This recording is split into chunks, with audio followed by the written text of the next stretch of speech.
Hello everyone and welcome back to another True Potential Do More with Your Money podcast. It's number 161 today.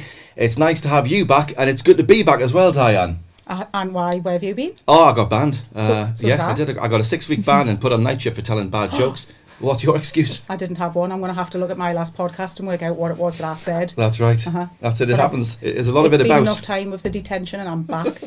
Well, it's nice to see you again. Thanks very much. Diane. Welcome back, Craig, as well. And Hannah back on the podcast as well this week. And the reason we've assembled this expert crowd today is because we want to talk about tax year end. And in particular, the mistakes that you should avoid, Craig, because there's a few of them about. And you look like a man who would never make such a mistake. But we've got a few days left until the end of the tax year. We're recording this on a Thursday, but this time next week we're going to be into a brand new one. Just first of all, though, before we get into the details around ISAs and things, just remind everybody what is the kind of deadline for the tax year end? When does it end? Well, for us, it's right up to midnight on the 5th of April. The importance of it is really use it or lose it, particularly in talking about allowances and what you've got available. Yeah. To really maximise that tax efficiency for this tax year and indeed future plan now. Utilising the allowances when they're available is imperative to that. So yeah, that's really the main focus. So midnight on the 5th of April. Yep. You've got until then to use your tax allowances. And Hannah, just tell us a bit. What are those tax allowances? How much have people got to use and things like that? Yep. So you've got an ISA allowance, which is 20,000. Mm-hmm. You've got a junior ISA allowance, which is 9,000. That's one that people often forget about, isn't it? Mm-hmm. And your pension allowance is up to 40,000, depending on your circumstances. Okay. And those allowances that people have got, I mean, there's a lot there. What happens if we don't use those allowances and can you carry a bit of it over or things like that? What happens? For ISAs, no. Right. But for pensions, yes, you can carry forward up to 3 previous tax years. Yeah. It's definitely worth speaking with an advisor, just double checking what you can. So actually, you can invest a little bit more in your pensions with carry forward. Right. Okay. And presumably this is a really busy time of the year for you? Yeah. Because you've got people going, crikey, that year's come around quick, and I haven't used all my allowance. So what do I need to do? How much have I got? Things like that. Do you find that your phone's ringing off the hook this time of year and your emails are filling up? Mm-hmm. Absolutely, yes, yeah. But like I say, it is important. There is a deadline. Yeah. So and those kind of calls are priority to make sure you are making the most of your allowances. I think obviously what is also worth noting is we've got your plan allowances, which is ISAs, pensions and the likes, which Hannah's touched on, but also you've got tax allowances which you can maximise, and by maximising those tax allowances it allows you to maybe in the new tax year fund an ISA. For example, CGT, currently 12,300, but from next year it's going to reduce to 6,000 and 3,000 the subsequent tax year. So maybe if you have got time and you're able to maybe change some of your GIA or sell down some assets to then invest your ISA in the new tax year, could be a really tax efficient way of utilising this year's allowances before they're lost. Wow, it's actually you've just made a really good point there, Craig. Because I was just thinking, well, I understand about ISA allowances and pensions, and I think I'm on top of all that, and all that. Then you're right. There's a whole other world of things that need to be considered. So it's really worth taking some advice. Here's a question you might know the answer to, Hannah. Why does the tax year end, or the tax year? Sorry, why doesn't it match the calendar year? Why do we have this confusing April to April year? Do you know? Has anyone ever asked you that before? I'm not too sure. Anyone else? I certainly don't know. I think you're just conditioned to know when the tax year is. It is certainly this industry. I've never stopped to ask actually. I was just thinking the way in this morning. Yes, April. Made all of stupid now, Peter. Well, thanks for that. Yeah. Well, answers. We'll open it up, right? Yeah. Answers on. Well, that we're into the modern world now, Diane. As a technical person, you should know that. But pop those comments in, and we could just go and ask somebody here who will definitely know the answer. Yeah. But not in this room. You don't either, though, Peter. I don't know the answer, right. Diane. No, right. I don't. But it'd be interesting to know why the tax year doesn't marry the calendar year. I'm going to say because Christmas is busy for everyone, and they don't have time. Yes. So we moved it back. Yes, we couldn't have Santa missing his ISA allowance because he was busy, had another job that time of year. We'll go with that. Yes, we'll go with that. Well, we talked about the allowances, but I mean, there are several different types. Just take you back to ISAs. I want to just come back to you in a second, though, Craig, on some of the other allowances and things. But on ISAs themselves, you mentioned junior ISA, you mentioned the sort of traditional ISA. People will think of cash ISAs. They'll think of having them in the bank.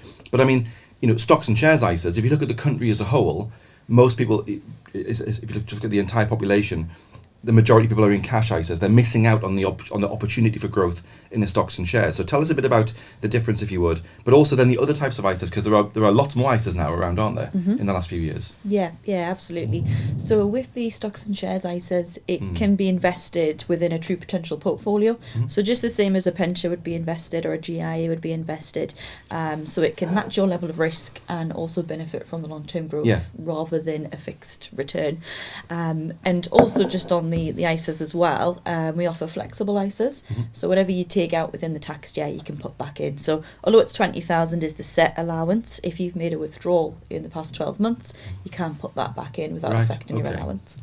And that's the Flexi ISA. Yes. And was that a fairly new rule in the last few years? It wasn't always that way, was it? You used to put in, if you took it out, you couldn't. Yeah, been a few years now, but quite recent. Okay. Again, even on that, it's not every provider offers a flexible ISA. Obviously, by one that does, so it is worth checking and really utilising that where it's available, because you might be putting £20,000 in for this year, but you might have already withdrawn, sums out. So it is worth considering what you've got, and obviously within the flexible ISA, you've got that ability to top up where you've withdrawn, which is really important. The system will tell you as well. So if you want to log into your app or the web, it's going to tell you what your remaining allowance is, and that will factor in any withdrawals and anything further that you can contribute. Well, Diane, you've just taken the next question out of my mouth, as it were, because I was about to say to you, how would a client know if they put in, I don't know, £2,825 back in May, and they're now thinking, I've got a bit more that I've built up through bonuses or whatever it might be, but I've forgotten how much allowance I've still got. How can they know that? But you've kind of just answered the question, but it's worth saying it again. It is. But yes, in the app. So when you go into the app, you can click impulseSave. It's right at the bottom, right in the middle. Click and choose impulseSave, and choose the product that you want to impulseSave into. If you don't just have an ISA, if you do have any one of the range of products that we have. Certainly with the ISA side of things, it will say remaining allowance. You can still top up your pounds, your £5 or whatever it might be, up to the maximum available. So it's there, and I think it's in red letters just to say your remaining allowance is, and that has performed the calculation based on what you might have contributed on, say the 6th of April last year, right up to midnight on the 5th of April this year. And if people are watching this and thinking, I'm interested in the stocks and shares ISA, maybe I'm one of the people who've only ever really sort of had cash ISAs, that's where I put my money, maybe interest rates, although they're a bit higher now, still not achieving anywhere near inflation, maybe they're thinking, I'm going to this year look at an investment ISA, stocks and shares ISA. How can they could talk to someone like Hannah or many of the other advisors, but they could also go on and do it directly on the app. How easy is it to do that? How would they do that? So you can just go on the tpllp.com website, you can register. That will give you a link. It's validated by two-factor authentication. It will send a code to your mobile. You will log in using your email address, and it's essentially going to be a blank website. If you've not invested with us at all, it'll be completely blank. And you can then choose, you can either purchase a product, i.e. buy an ISA, pension or a general investment account, or you can transfer in. So if you do have an account with another provider somewhere, you can transfer that over. But just to say that doesn't account towards your allowance. So whatever you have with a provider somewhere else, you can transfer that to us and still have your at the minute £20,000 allowance still to contribute if you haven't contributed towards that within the last tax year. It is very straightforward. The buttons on the site that'll say top up or impulseSave or buy or transfer. And if you're new to the investment world, let's say, and you want to, or maybe you're with a provider who isn't as tech savvy as we are here, you set your goal, you can see how your money's performing against your goal, you can track it and all the rest of it, so you know how you're doing, whether you need to top up a bit more to reach back to your goal.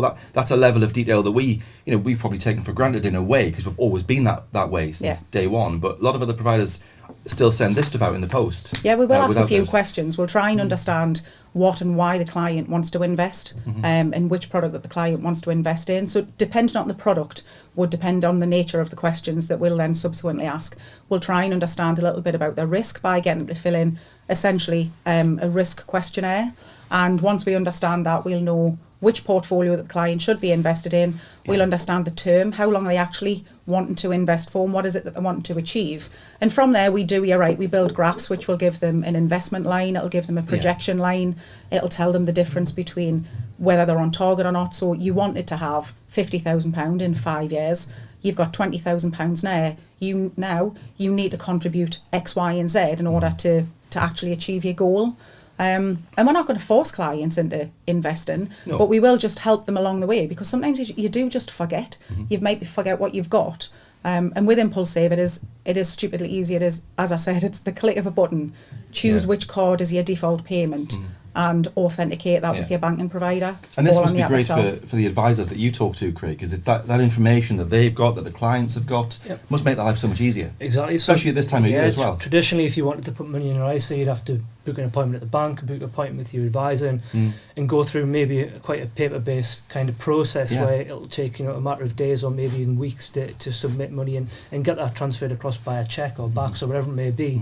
The facility impulseSave really gives clients accessibility to do it instantly on an impulse, which is hence the name, obviously, and right up to the end of right until the last minute of the tax year, they can utilise that allowance. And I think it's a freedom without having to go and speak to your advisor, which allows your advisor to spend more time on what their job is, which is planning and maybe more complex things for clients that may be on second nature to them. Yeah, okay. Let's move on and talk about pensions, because as you mentioned, Hannah, pensions come with an annual allowance as well, but there are some complications around that in terms of, as you say, carryover. But obviously, when you pay into an ISA, you're paying in with money that's been taxed, and then it grows tax-free, you take it out tax-free. When you pay into a pension, you get the tax relief on top of that, which gives it a bit of a boost. So is the 40,000 that you mentioned, am I putting 40,000 in and then all the tax relief and things come on top of that? Or is the 40 inclusive of all the little add-ons that you get, like a workplace paying in and a tax relief as well? Yeah, no, it is inclusive of tax relief as well. So you would have to factor in grossing at 20% before making a contribution. And also just to note, if you are a higher rate or additional rate taxpayer, you will get the automatic 20% tax relief from HMRC, usually added 8 to 11 weeks after the initial contribution, but then you can claim the extra 20%, 25% on your self-assessment as well, which is definitely worth doing, maximise the pension. Yeah. And the changes in the budget, did they relate to anything to do with these allowances as well, or? Yeah, so in the new tax year, the allowance will up from 40,000 to 60,000, right, okay. Inclusive of tax relief again, and also the money purchase annual allowance, that's going to be increasing from 4,000 to 10,000 in the new tax year. You better just explain what that is, because there's a lot of allowances flying around. Yeah, absolutely. What's the MPAA? So the money purchase annual allowance, it applies to defined contribution pensions, and it, as soon as you take some taxable income from a pension, that triggers the money purchase annual allowance. It just means that the most you can contribute into your pension is gross of going to be 10,000. Okay, so that would be so am I right in thinking that's somebody who might be already accessing their pension, so they're over 55, but they may be still working and want to pay in a bit more to their pension? Exactly. Like a part-time over 55-year-old? Yeah, exactly. That sort of thing? May have retired and thought, actually, this isn't for me. Yeah. I'm going to start working again and save a little bit more as well. And that's when it drops to 4,000 they can contribute. Okay, interesting. And the lifetime allowance, that's gone up as well? Or that cap's been removed? That's getting removed, so from 2020, so from the next tax year, it's still be in place, but there'll be no charge and surplus out of your LTA or lifetime allowance. And from 2025, that's being removed completely. So it's a massive change in the industry, one which maybe blindsided many advisors. If anything, it's a good thing for clients and advisors because it removes that complication and means that clients can really utilise that tax-efficient environment provided by a pension, not only for IHT but also just saving and also the income flexibility on the back end using Flexi Access drawdown and actually just taking an income out for yourself. Really big change that should have a positive impact on the whole kind of landscape. I mean, obviously you read in some of the press and things that it benefits a very small number of people who are very wealthy, but actually that's not always the case, is it? There are some people who've perhaps just been working for a long time, exactly, an old style, say DB, final salary pensions, have accumulated a lot of wealth through their pension. Yeah, exactly. So a great example would be, let's say you've worked for the NHS for 30 years, 40 years, and you've accumulated just by working there, quite a significant pension fund. In many ways, once you've hit that allowance or the existing lifetime allowance, your hands were tied in terms of putting more money into your pension mainly for retirement planning. So what this does now, it frees up those people who maybe have seized their contributions into them sort of arrangements, can now contribute into a personal pension and really maximise their allowances and also their amount they can hold in the pension for their family and themselves to enjoy retirement. And the lifetime allowance was also inclusive of investment growth, was it not? So if you've invested in a pension, you've been in it for 30 years, as you say, and the markets have done very well and things like that, and you've had a great investment team who've been finding you the opportunities for growth, things like this, you can go over that limit just because of the growth, not just what you've put in. Yeah. So people can be sort of hamstrung by that. As well, it was a tax which no one could avoid. Obviously you could by not contributing it, but if you were up that sort of level of assets, you couldn't avoid it. You had to pay it, whether you access to pension, and not obviously the rule of age 75 rather, is once you're age 75, HMRC would look at all your pension assets and do a calculation off the back of that, and you'd have to front that tax bill, depending on where your assets fall over that allowance. Having that removed, particularly for higher earners or maybe clients who've got maybe more in pensions, it's significant, and it really opens up massive planning opportunities for those clients. I think with that though as well, while certainly a lot of what we talk about is personal, when you are getting into wealth like that, where somebody maybe doesn't necessarily understand what they've got, because when you're paying into a pension, it's either salary sacrifice or it's a way that you say, I'm putting in X.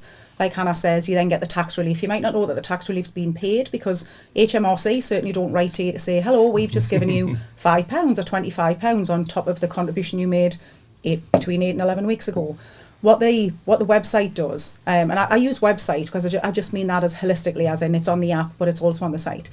It tells you what your contributions are, so it will show you what your tax relief's been, it will show you what your growth is. So while we might not necessarily be able to perform the calculations that an advisor would, because we don't necessarily know, based on the app and the data that we've got, just what a client might have elsewhere, certainly with a pension by the NHS. What the site will actually give you is your growth figures. It will show you everything that you have, and it's very holistic. It will take that right down to, like I say, contribution and tax relief level as well, which hopefully helps advisors, like you've said, be able to calculate what a client might or might not have. Exactly, totally. So just to get me right on the allowance and the 20,000. So if I've got a cash ISA here, maybe one over there that I've had a few years ago, and I've got a true potential ISA as well, it's 20,000 across the lot. What happens if are you able? If I was to go over that, would a system just say to me you can't, and it wouldn't allow me to do it? Or if I did, what would be the consequence if I accidentally went over because I put them into the cash ISA with a different provider and then maxed out the one here, for example? What would happen? Yeah, so you are limited to 20,000 per year, but you are able to put money into a cash and a stocks and shares at the same time. You just can't go over the 20,000 allowance. So with ourselves, if you were to go over the 20,000, we would notify you and look at perhaps other options to invest the funds. But there isn't any sort of way to track, so you've got to be careful that you don't go over across two different providers. So you've just got to be, and if, as you say, if you were almost like accidentally trying to go over in one, you could say, well, look, you could have a GIA instead and pop it in there, or you might want to put some into your pension and get the tax relief up. So if you've got that money to invest, there are other ways you can do it without falling foul of any rules. What's the most sort of common question that you get at this time of year then from clients? What would they be ringing you up? Tell me the last client that rang you up, what was their question? You don't need to name them, of course, but Well, I think the market volatility at the moment is a very common query with clients. But tax year end related, it's definitely how much can I invest, especially for pensions, and sort of doing GIA to ISA transfers as well. It's very, very popular. Yeah, I suppose it's an interesting one, isn't it, Craig? Because we know there's market volatility. There always is. That's why we pay people here, experts, to find the opportunities within that volatility. That's exactly how you do make money. So you want a bit of volatility. But you might, if you're as a client or just as a sort of ordinary investor, trying to time the market is a fool's sort of errand. It's you don't want to sort of not use your allowance because you think things might be better in a few weeks' time, because you'll sacrifice. Things might not be. They might be better today. You just don't want to get into that game. The thing that you do know is you've got an allowance, and if you don't use it, you will lose it. That's the guaranteed way to lose. What is important as well, on top of that, obviously, to maximise this year allowances, but moving forward, if you are concerned about volatility or maybe investing a lump sum in one go, utilise the full 12 months. So drip feed that money into the ISA. And really kind of spread what you're buying in the market at. That's a really important thing. And if you get into a behaviour of just using your allowances naturally over time, using a direct debit or even indeed impulseSave each month, it's a really good behaviour to have, because it means by the end of the tax year you're not panicking thinking I've got to invest this lump sum. You're being pragmatic throughout the tax year, but also from a diversification or maybe a buying into the market, you've got much more of a spread within that as well. You're not going to see those fluctuations if you're buying at one set cost, if that makes sense. So that's probably a tip worth. You're absolutely right. I was looking just a couple of days ago. I think I was looking at the FTSE 100 and a couple of other these indexes, and just as a bit of a guide for where we are in the world, because if you believe what you see on the telly and read, everything's. But the FTSE's higher. Certainly the time that I was looking at it, it was up on a year ago. So you're right. You look at it on any given day, might be up, might be down a bit, but over that period of the last year, in which we hear a lot about things being a bit negative, but that's not always the case at all. If you'd have done what you'd said and used your ISA allowance and chipped into your pension on a regular basis, you would have benefited from that growth. Exactly. I think it is just again that behavioural investing and getting it called pound cost averaging is the kind of technical term for it. Right. But really just spreading out your investment throughout the tax year, utilising those allowances, and again getting that trend of just using it over time becomes kind of second nature. Yeah. Same questions to you. What sort of questions do you get this time of year then that might be different to others? Is it people ringing you with a tech question or advisors on the phone to you with a particular question? What sort of things are you dealing with? What's in your in tray today? Certainly in my department we assist clients with maybe more complex solutions. So a lot of stuff that we are doing is I've got a client who wants to utilise carry forward, which is where you can utilise previous pension allowances from the last 3 tax years, including this year's. The client wants to make a lump sum investment. Can we do this? Can we get it turned around before the end of the tax year? So certainly in my department, that takes up a lot of our time. The kind of normal ISA investment advisors can pretty much take care of it themselves. Indeed, the client can take care of it themselves. But maybe the more complex stuff, which has those calculations, that certainly takes up a lot of our time this time of year. Yeah, interesting. For us, it's not so much because it's the technology. The technology doesn't really. Yes, it will take into account allowances and deadlines, but it doesn't really make a difference as to whether it's tax year end or not for us. So what we tend to look at round about now are things that any enhancements that we can make in future years that will help the likes of the advisors and the clients understand the position that they're in as they come up to tax year end. So I think certainly from my point of view, it's a little bit different to these guys. These are going to be rushed off their feet. This is at the point where we can take a step back and actually look at why they're rushed off their feet and are there any enhancements that we can make to ensure that next year they've got a little bit more time to not do whatever had them rushed off their feet this year. Excellent. Good. Well, look, I'm much clearer after this on what my allowances are and what I should do and how I can do it, how I can use the tech, Diane, to make my life much easier. So that's been really useful. The title of the podcast today was, tax year end mistakes you should avoid. So I want from each of you, what is the number one tax year end mistake that you should avoid doing? I'll start with you, Hannah. What if anyone's watching this and they're thinking, just give me one piece of advice at this time of year, one tip, let's say. Yeah, don't run out of time. Don't leave it till the last minute. Good point. As soon as you can do it, invest it. Yeah. Don't all leave it banked up to the end. For the point you made, I'm probably going to steal your tip here. That was me too. Well, there you go. It's just being pragmatic and really utilising those allowances as early as possible. It saves that mad rush at the end where everybody else is also trying to do that as well. It means you can probably spend more time with your advisor if you have got one on actually getting value from him as opposed to him setting up an ISA for you. So that would be the kind of tip I would give. Yeah, well, like you say, taking advantage of if we've had a year of growth, you don't want to get in at the very end. You want to be doing it throughout if you can. Exactly. Get in as early as you can. I would just say use the website, use the site to understand your position, not just at tax year end, but throughout the year, so that if something does happen towards the deadline, you're not in a position where you have to scramble and try and work out what your allowances are and how do you understand it when everybody's busy. Understand what your position is up to that point, so if circumstances do change, you're ready to take action regardless as to whether it's coming close to the deadline or not. Brilliant. Okay, good top tips from a top team. Thank you very much. Tips. That's right. Great. Well, I think that's really been really useful, and so thank you very much for all of your insight. I know it's a busy time of year for all of you, particularly you two especially. So my last question is, what is the first thing you're doing after this podcast today? What are you going to do next? Work. Can you be a bit more specific? No, I've got calls. Just loads to do? Yeah, I've got loads of calls. Well, I'm glad you're busy. So I've got a call with our kind of departments in the business to give a bit of an update on the day that was, and then... Is it your job to tell them off? No, that's not my job, not at all. It's a different call. I get told off. The same one that I'm going to do.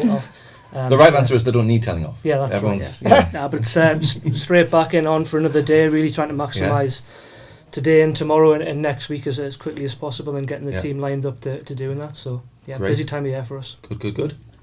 So, same call as Craig. It's a daily update call where we all get together to understand what's happening. And I am then going into a round of interviews, some first interviews, some second interviews for a few positions. Well, I thought you were going to say, I hope you get it. For a few positions that we have available. So a full day for me. Growing team. Yes. Excellent. Very growing team. Well, that's good to know. Right, thank you very much, and thank you also for tuning in today and looking at or watching the Do More With Your Money podcast. Take some of the advice that's been given. You know, act now. You don't let your allowance run out. Don't let the tax year end come to an end and then think, I wish I'd got in there a bit earlier. So, you know, you've got a few days left, so make the most of that. But for now, thank you very much for watching. Do give us a like, do hit subscribe if you haven't already, and we'll see you next time. Bye for now.